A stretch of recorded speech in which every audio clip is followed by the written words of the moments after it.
Thank you very much. Good afternoon. Thank you to the World Affairs Council, to the Federal Reserve Bank of Dallas, and to the Dallas Regional Chamber for the kind invitation to be with you today. I have just a few brief comments on the economy and monetary policy before we move to our conversation. So looking back, the U.S. economy has weathered a global pandemic and its aftermath and is now back to a good place. The economy has made significant progress toward our dual mandate goals of maximum employment and stable prices. The labor market remains in solid condition. Inflation has eased substantially from its peak, and we believe it is on a sustainable path to our 2% goal. We are committed to maintaining our economy's strength by returning inflation to our goal while supporting maximum employment.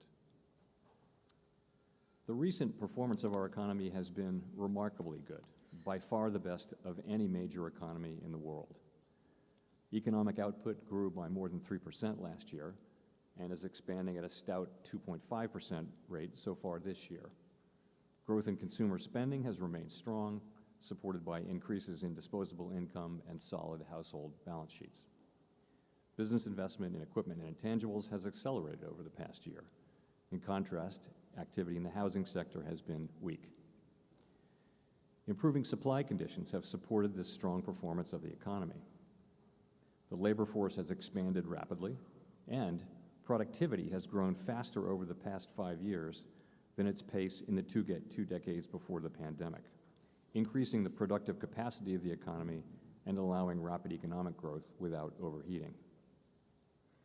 The labor market remains in solid condition, having cooled off from the significantly overheated conditions of a couple of years ago, and is now, by many metrics, back to more normal levels that are consistent with our employment mandate. The number of job openings is now just slightly above the number of unemployed Americans seeking work. The rate at which workers quit their jobs is below the pre-pandemic pace after touching historic highs 2 years ago. Wages are still increasing, but at a more sustainable pace, and hiring has slowed from earlier in the year. The most recent jobs report for October reflected significant effects from hurricanes and labor strikes, making it difficult to get a clear signal.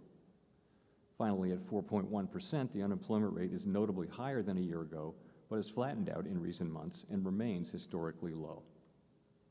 Turning to inflation, the labor market has cooled to the point where it is no longer a source of significant inflationary pressures. This cooling and the substantial improvement in broader supply conditions have brought inflation down significantly over the past 2 years from its mid-2022 peak above 7%. Progress on inflation has been broad-based.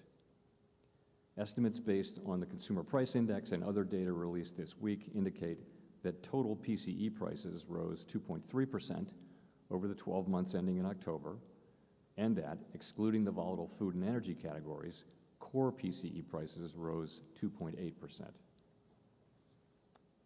Core measures of goods and services inflation, excluding housing, fell rapidly over the past 2 years and have returned to rates closer to those consistent with our goals.